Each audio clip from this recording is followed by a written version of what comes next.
ஒரு 10 நாளைக்கு முன்னால் ஒரு ரவிவர்மா ஓவியம் பார்த்தேன். ஒரு புக்கில் அழகாக போட்டிருக்கு. அதில் நல்ல ஒரு பிங்க் கலர் சாரியில் லக்ஷ்மி உட்காந்துருக்காங்க பத்மாசனம். பியூட்டிஃபுல்லுங்க. ரவிவர்மா 1000 வருடங்கள் ஓய்ந்து கிடந்ததற்கு பின்னர் வாராதது போல் வந்த மாமணி போல வந்த ஒரு அற்புதமான ஓவியர் வரைஞ்சிருப்பான்.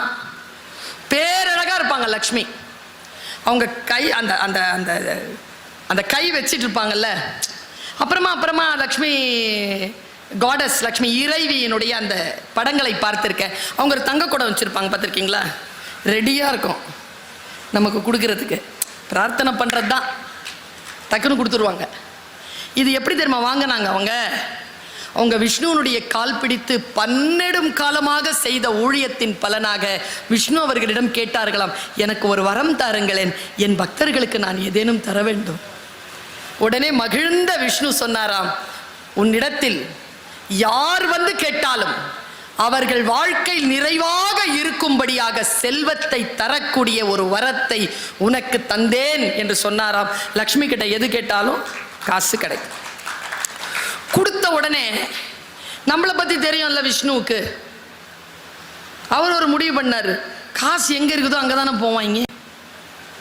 இப்ப நமக்கு ஒரு பைலா எழுதினாரு, நீ எவ்வளவு வேணாலும் கொடுத்துக்கலாம், நான் நினைச்சா வாங்கிடுவேன் போட்டாரா. இதை பார்த்துட்டு இருந்தாங்க நம்ம காடஸ் சரஸ்வதி. நேராக தன்னுடைய கணவர்கிட்ட போனாங்க. லக்ஷ்மி அவங்களுடைய கணவர்கிட்ட கேட்டு ஒரு வரத்தை பெற்றுவிட்டார். நீங்களும் எனக்கு வரம் தாருங்க. என்ன? அவங்க வரத்தை விட கொஞ்சம் அதிகமாக இருக்கணும். அது பெண்களுக்கே ஒரு விஷயம்தான். நான் எப்போவுமே சொல்வேன், நமக்கு 8 புடினா அடுத்தவங்களுக்கு 10 புடி, நமக்கு 10 புடி வேணும். அவங்களுக்கு 10 புடி வந்துருச்சுன்னா நமக்கு 12 புடி செயின். கொஞ்சம் கூடுதலா சொல்ல, நான் என்ன செல்வம்? எல்லா செல்வத்திலும் செல்வத்துள் செல்வம் அச்செல்வம். அவங்க எவ்வளவு கொடுத்தாலும் அதுக்கெல்லாம் தலையாய செல்வமாகிய கல்வி செல்வத்தை உன்னை கேட்டால் தரும்படியாக நீ இரு அப்படின்னு உடனே அந்த அம்மா கம்முன்னு தான் இருந்தாங்களாம். போக மாட்டோமே, நம்ம போவோம். காசு கிடைக்கிற சாமி கிட்ட போவோமா, கல்வி கிடைக்கிற சாமி கிட்ட போவோமா? அவங்க அமைதியாகவே இருந்தாங்களாம். சரி, உனக்கு நான் ஒரு பைலா எழுதுறேன். லக்ஷ்மி கொடுத்ததை வேறு கடவுளர்கள் நினைத்தால் திரும்பி பெற்றுக்கொள்ளலாம். ஆனால் சரஸ்வதி, நீ கொடுக்கின்ற கல்வியை யாராலும் திரும்பி பெறவே முடியாதுன்னு ஒரு வரத்தை பெற்றுக்கொண்டாராம் சரஸ்வதி. எனக்கு நான் அந்த ஆச்சரியத்தோட அந்த ரவிவர்மாவனுடைய அடுத்த பக்கத்தை பார்க்குறேன். சரஸ்வதி உட்கார்ந்துருக்காங்க. ரவிவர்மாவின் சரஸ்வதி எப்படி உட்கார்ந்துருப்பாங்க தெரியுமா? எல்லாம் பத்மாசனத்தில் உட்கார்ந்துருக்க. ரவிவர்மா வரைந்த சரஸ்வதி மட்டும் கால் மேல கால் போட்டுட்டு அப்படி உட்கார்ந்துருப்பாங்க. கற்றோருக்கு சென்ற இடமெல்லாம் சிறப்பு. இது எங்கிருந்து வரும்? இந்த ஆற்றல் எங்கிருந்து வரும்? நான் 31 நாடுகளுக்கு சுத்தி இருக்கிறேன். ஒரு டிக்கெட்டை கூட சொந்த செலவில் வாங்கினதில்லை. இப்போ வந்துட்டு போறதுக்கு கூட சார் தான் கொடுக்குறாரு. கற்றோருக்கு சென்றமிடமெல்லாம் சிறப்பு. நீங்கள் நினைக்கிறீர்களா, இவர் கல்வி கற்றவர், இவர் என்னுடைய வாழ்க்கைக்கு உயர்வதற்கான ஆசிரியராக இருக்கக்கூடியவர், இவர் வாழ்க்கையில் சான்றோராக இருக்கக்கூடியவர் என்கின்ற ஒரு அடையாளம் ஒரு மனிதனுக்கு போதும். அந்த அடையாளத்துடன் அவன் கடைசி வரைக்கும் இந்த சமூகத்தில் மிக உயர்ந்த நிலையில் வாழ்வான் என்ற அந்த வாழ்க்கையை கொடுக்கின்ற புத்தகங்களுக்கு நன்றி. வாசியுங்கள், புரிவது போல் வாசியுங்கள். வாசிக்கின்ற பொழுதெல்லாம் அது உங்களுக்கு புரிய வேண்டும். பல நேரங்களில் நாம் வாசிக்கக்கூடிய வார்த்தைகள் நமக்கு புரிவதில்லை, நாம் பார்க்கக்கூடிய காட்சிகள் நமக்கு தெரிவதில்லை. உங்க குழந்தை ஃபர்ஸ்ட் மார்க் வாங்கணும்னு நினைக்காதீங்க. புரியுதா? புரிஞ்சு படிக்குதா? ஒரு கேள்விக்கு அதற்கு அதன் மொழியில் தான் பதில் சொல்ல தெரியும். அந்த மொழி உங்கள் முதல் மதிப்பெண் எடுப்பதற்கு போதுமானதாக இல்லாமல் இருக்கலாம். என்னை போல நான் 10வது ரேங்க் தான் வாங்குவேன். முதல் ரேங்க் வாங்கின பெண் இன்னைக்கு எங்க இருக்கான்னு தெரியல. 10வது ரேங்க் வாங்கின நான் எங்க இருக்கிறேன்னு முதல் ரேங்க் வாங்கின பொண்ணுக்கு தெரியும். படிப்பு இருக்குல்ல, விஷயம் புரிஞ்சுக்கிறீங்கல்ல, வார்த்தைகளை புரிஞ்சுக்கிறீங்கல்ல. இன்றைய தலைமுறைக்கு நாம் தரக்கூடிய மிக முக்கியமான செய்தியை இந்த மேடையை பயன்படுத்தி சொல்லிட்டு போறேன். நிறைய இளைஞர்கள் இருக்கிறீர்கள்.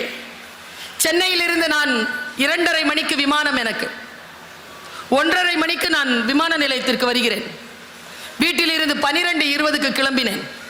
அங்கிருந்து 20 நிமிடத்திற்குள் விமான நிலையத்திற்கு வரலாம். வரவே முடியலை, நெரிசல். ரொம்ப சிரமப்பட்டு வண்டி ஓட்டிட்டு வரேங்க. இப்படி திரும்பி பார்க்குறேன், ஸ்விக்கி ஜொமேட்டோன்ற அந்த பேர் சொல்லக்கூடாது, அது மார்க்கெட்டிங் மாதிரி ஆகிடும். அந்த உணவு பொருட்களை எடுத்துகிட்டு போகிறாங்கல்ல இளைஞர்கள், ராக்கெட் மாதிரி போகிறாங்கங்க. நீ லாரி ஆயிரு, பஸ் ஆயிரு, 2 வீலர் ஆயிரு, கார் ஆயிரு, யார் வேணாலும் ஆயிரு, சிக்னல் இருக்கட்டும், இல்லாமல் போட்டோம். ஏன்னா அந்த 20 மினிட்ஸில் அவங்க போய் கொடுத்தா தான் அவங்களுக்கு ஒரு 30 ரூபா கிடைக்கும். அந்த இளைஞர்களை பார்த்து கேட்கிறேன், இவ்வளவு வேகமாக வண்டி ஓட்டி கொண்டு அந்த 30 ரூபாய்க்காக போகிறாயே, ஒரு 15 வருடத்திற்கு முன்னால் இவ்வளவு வேகத்தோடு புத்தகங்களை படித்திருந்தால், இந்த வெறியை படிப்பில் காட்டி இருந்தால், நான் வெறியா இருந்தேனே, என்னை போல் நீ ஏன் இல்லை? நீ ஏன் உன்னுடைய வாழ்க்கையை சிரமங்களுக்குள் படுத்திக் கொள்கிறாய் என்றால் என்ன என்றால், நின்று நிதானமாக வாசிப்பது என்பது அவ்வளவு பேருக்கு சுலபமாக வருவதில்லை. 2 விஷயத்தை சொல்றேன். 1 ஸ்போர்ட்ஸ், 1 படிக்கிறது. 2 வேலை செய்யும் போது 3ஆவது வேலை செய்ய முடியாது. ஓட்டப்பந்தயத்தில் ஓடனா ஓடுறத தவிர்த்து வேற எதுவும் செய்ய முடியாது. அப்போதான் முன்னால வர முடியும். படிக்கின்ற பொழுது வேறு எதையும் செய்ய முடியாது. படித்தால் கவனம் சிதறும். 100% உன்னை நீ மூழ்கடித்துக் கொள்வது ஒன்று விளையாட்டில், மற்றொன்று புத்தக வாசிப்பு. உங்க எல்லாருக்கும் ஒரு விஷயம் சொல்லித்தரேன். பிள்ளைங்க கிட்ட இன்னிலேருந்து ஒரு வார்த்தையை சொல்லாதீங்க. டேய் விளையாடாதரா, டேய் நடிக்காதரா சொல்லாதீங்க. 2 டிபார்ட்மெண்ட் தான் நிறைய சம்பாதிக்குது. எனக்கு புரியலைங்க. ஒன்றை படிக்கிறோம், 5 வருடம் ஒன்றை படிக்கிறோம், அதை விட்டு விட்டு வேறு வேலை செய்கிறோம் என்றால் எங்கேயோ தவறு நடக்கிறது. டாக்டர் படிச்சுட்டு சினிமா எடுக்க வரீங்க, அப்ப ஏன் டாக்டர் படிச்சீங்க?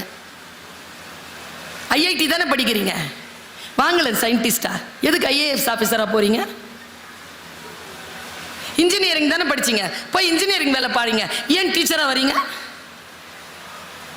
இங்கிலீஷ் டீச்சரா வராரு, எம்இ மெக்கானிக்கல்.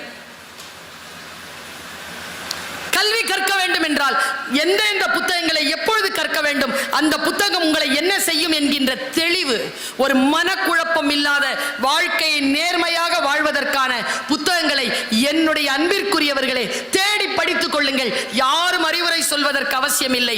உங்களுக்கானதை நீங்களே தேர்ந்தெடுத்துக் கொள்ளலாம் என்கின்ற சுதந்திரத்தை உங்களுக்கு கல்வியும் வாசிப்பும் தரும். நான் சொல்வதனால் சில பேருக்கு மன வருத்தம் ஏற்படலாம்.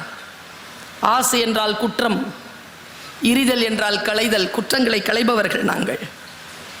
எங்களுக்கு அதுதான் பெயர். கு என்றால் இருள், ரு என்றால் விளக்குதல். இருளை விளக்குபவர்கள் குருமார்கள், தன்னை விட சிறப்பானவர்களை உருவாக்குபவர்கள் ஆச்சாரியர்கள். சமீபத்தில் ஒரு இடத்தில் குழந்தைகளிடத்தில் பேச போக வேண்டும் என்பதற்காக, நான் சொல்றேன்ல பக்கவாட்டு சிந்தனை, ஒரு சொல்லுக்கும் இன்னொரு சொல்லுக்கும் நடுவிலே ஒரு கேப் இருக்குங்க. ரொம்ப வாசிச்சிங்கன்னா அந்த கேப்பை கூட நீங்க வாசிக்கலாம். ஒன்றும் இல்லை, ஜெயமோகன் கொற்றவைன்னு ஒரு புக்கை எழுதியிருப்பார். 300 படிச்சு பாருங்க. இளங்கோவடிகள் மௌனம் சாதித்த இடத்திலிருந்து என் கதையை தொடங்குகிறேன்னு சொல்வார்.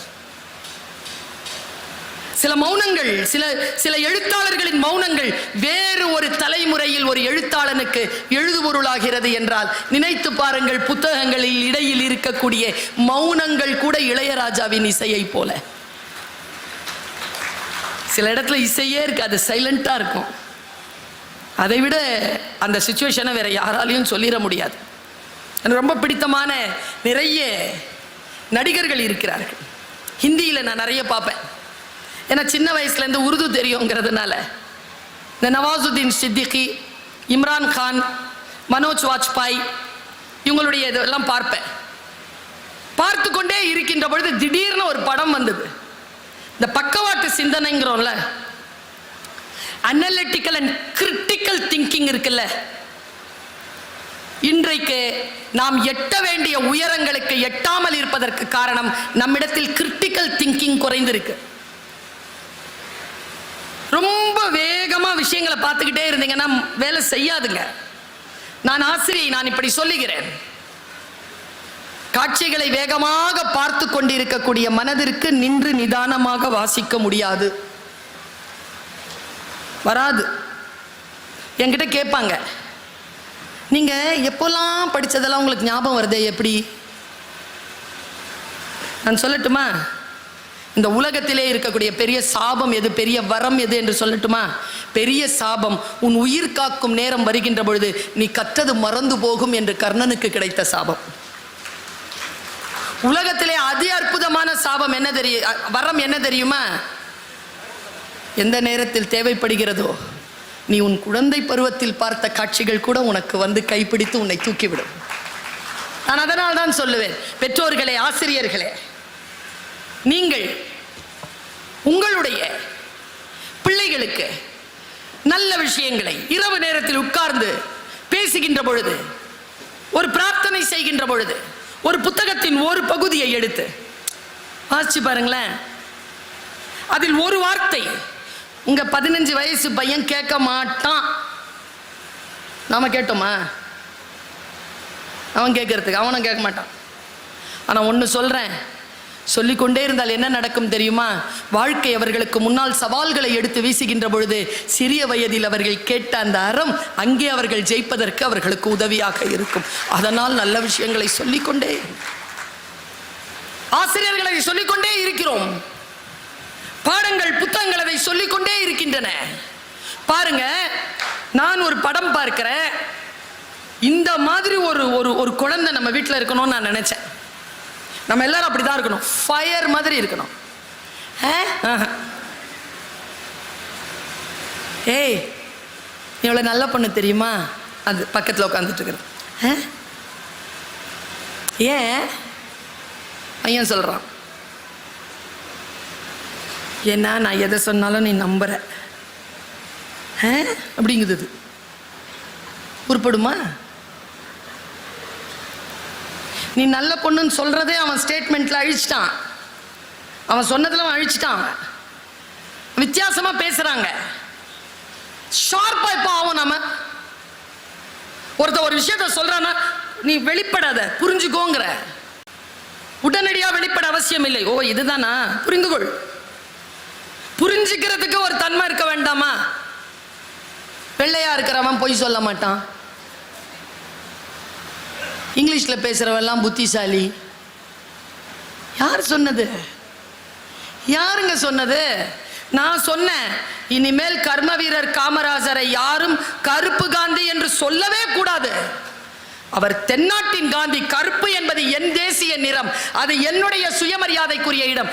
அதை கருப்பு என்கின்ற வார்த்தையால் நீ குறிப்பிடாத.